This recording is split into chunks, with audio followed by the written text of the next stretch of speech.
ఇప్పుడు మనతో జయపాల్ రెడ్డి గారి గ్రామస్తులు ఉన్నారు. మరి వారి మాటల్లో అడిగి తెలుసుకుందాము. సార్ చెప్పండి. నా పేరు సూదిని దేవేందర్ రెడ్డి. మాడుగుల గ్రామము, జయపాల్ రెడ్డి గారి గ్రామము. మేము జయపాల్ రెడ్డి వీర అభిమానులము. నాకు ఓటు హక్కు లేనప్పుడే నేను జయపాల్ రెడ్డికి ఓటు వేసినాను.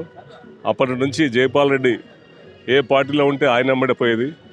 మా మండలానికి, మా గ్రామానికి చాలా అభివృద్ధి చేసినాడు.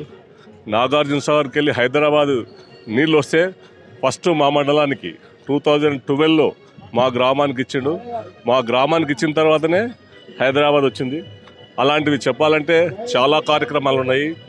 మా గ్రామంలో తన సొంత భూమి 3 ఎకరాలు ఇచ్చి మంచి బ్రహ్మాండమైన జూనియర్ కాలేజీ కట్టించిండు. ఉమ్మడి మహబూబ్నగర్ జిల్లాలో అలాంటి బిల్డింగ్ ఎట్లా లేదు, అంతా డెవలప్ చేసిండు. ఇంకా చెప్పాలంటే చాలా ఉంది. ఓకే.